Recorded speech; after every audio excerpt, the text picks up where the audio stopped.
ভাইরা আমার, এই বাংলাদেশে জুলাই সনদকে বাস্তবায়ন করার জন্য আমরা বাংলাদেশের মানুষেরা মুখিয়ে আছি।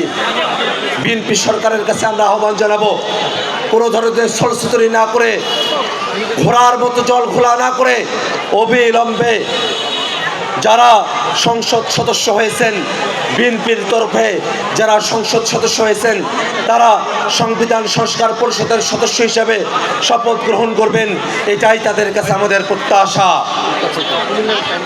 জুলাই সনদ নিয়ে যদি প্রশ্ন ওঠে, গণভোটের নিয়ে যদি প্রশ্ন ওঠে, যদি আদেশ নিয়ে প্রশ্ন ওঠে, গণভোট নিয়ে প্রশ্ন ওঠে, তাহলে তারেক রহমানের প্রধানমন্ত্রিত্ব নিয়েও প্রশ্ন উঠবে, বিএনপির সরকার গঠন নিয়েও প্রশ্ন উঠবে।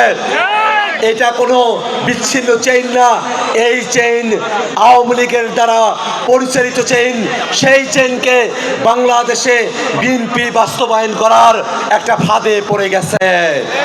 অতএব ভাইরা আমার, যারা বিএনপি করেন, বিএনপির সাংসদ আছেন, বিএনপি থেকে প্রধানমন্ত্রী হয়েছেন, তারা যদি ভাবেন শুধু গণভোট হাইকোর্টে গিয়ে প্রশ্নবিদ্ধ হবে, জুলাই সনদকে প্রশ্নবিদ্ধ হবে, শুধুমাত্র গণভোটের আদেশকে প্রশ্নবিদ্ধ হবে, শুধুমাত্র জুলাই সনদের আগের যে বাংলাদেশ 24-এর অভ্যুত্থানকে প্রশ্নবিদ্ধ হবে, সেটা আপনাদেরকে একটা চেইনের মধ্যে রাখবে না।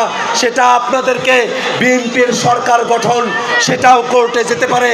বিএনপির বাংলাদেশে ক্ষমতায় আহরণ করা, সেটাও কোর্টে যেতে পারে। তারেক রহমানের প্রধানমন্ত্রিত্ব গ্রহণ করা, সেটাও কোর্টে যেতে পারে। তারেক রহমানের শেখ মুজিবের ছবি বাদ দিয়ে প্রেস ব্রিফিং করা, সেটাও কোর্টে যেতে পারে। অতএব এই যে লুপের মধ্যে আপনারা বাংলাদেশকে ফেলছেন, সাংবিধানিক ধারাবাহিকতার নামে যে লুপের মধ্যে বাংলাদেশকে আপনারা ফেলছেন, সেই লুপের বাইরে বিএনপিরও যাওয়ার কোনো সুযোগ নেই।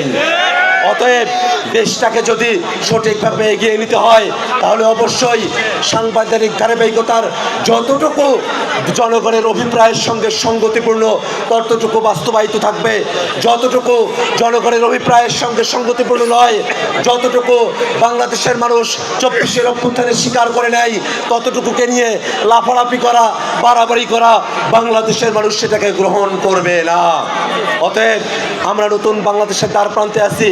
নতুন বাংলাদেশকে বেচতে দেওয়ার কোনো চালাকের সাথে বাংলাদেশের মানুষ থাকবে না। আমরা সকলে মিলে নতুন বাংলাদেশ গড়ে তুলব, এই আহ্বান ব্যক্ত করে আমি আমার বক্তব্য এখানে শেষ করছি। ইনকিলাব জিন্দাবাদ।